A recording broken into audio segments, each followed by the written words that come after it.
What up, what up? Welcome to the CUL Report Podcast Episode 11. And that's the CUL Report, the CUL, Contemporary Urban Luxury. And this is your weekly report on industry topics for the luxury leisure enthusiasts and industry professionals here on the Oxford Cafe Network.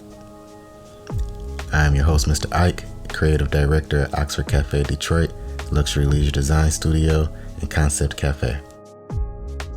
So let's jump right in it. First things first, if you haven't yet, take a moment to like and follow the podcast, as well as Oxford Cafe Detroit and Oxford Cafe Group on all platforms. Be on the lookout for some new drops. When you get a chance, check out our latest drops and collaborations coming out of our design studio. That's over at oxfordcafedetroit.com. We got a lot of new content, a lot of new projects on the board. We're going to be dropping some teasers. We're going to be leaving some breadcrumbs for some new content and events coming up. So go ahead, head over to oxfordcafedetroit.com.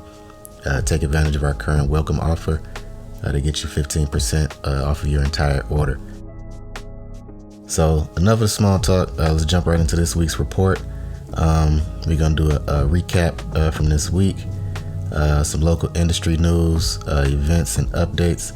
Then we're going to kind of piggyback from a topic from last week to bring it full circle with some fashion business news as our main topic. So first up on the board, just a quick recap. Fash Bash was a couple of days ago. Fash Bash is one of the city's most premier fashion events. All the who's in fashion, design, styling, local retail, luxury retail. It's one of those events that you got to make sure you attend if you're on the fashion scene. So this was hosted by DIA's, that's the Detroit Institute of Art Museum, the Founders Junior Council, and their events never miss. So if you get a chance, head over to Oxford Cafe Group's Instagram. We have a little bit of details and some highlights, some photos and some clips from the event. Neiman Marcus as well also plays a big hand with the production and wardrobe styling. So check that out over on Instagram. It's always a dope event. The highlights are always exciting to see. The brands involved in the runway shows, everybody presenting. So if you get a chance, keep your eye out on that for some content and some behind the scenes on that. So next up on the board, Detroit Month of Design. That's what's coming up. Detroit Month of Design, September 1st through September 30th. If you haven't had a chance to attend any of their events, Detroit Design Corps, go ahead over to their website, designcorps.org. They just released their calendar of events for the entire month, and there's just about something to do every day in the month of September in recognition of Detroit Month of Design. There are going to be 22 outdoor events. There are going to be 4 workshop events, 15 inclusive design events, 4 installations. So there's going to be a lot going on. If you get a chance, make sure you pop in.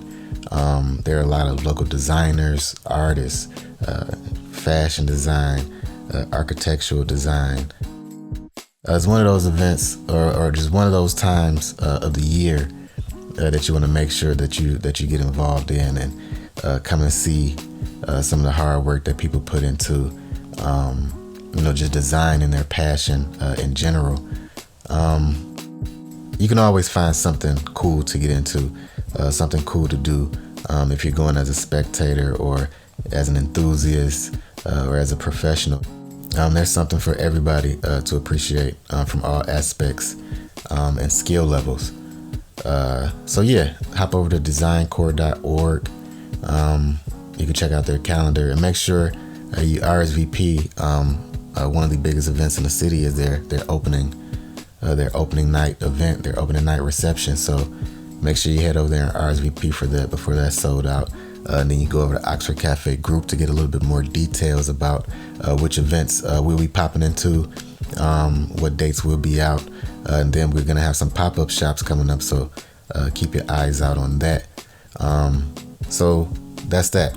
So what we got next up on the board? So next up on the board for our main talking point today, I want to talk about that Tapestry and Capri merger, mega merger deal, the $8.5 billion merger. Kind of going back to our last conversation last week with those luxury brands trying to find that middle ground, trying to find where all those aspirational shoppers are going. And it seems like the American luxury market is making a move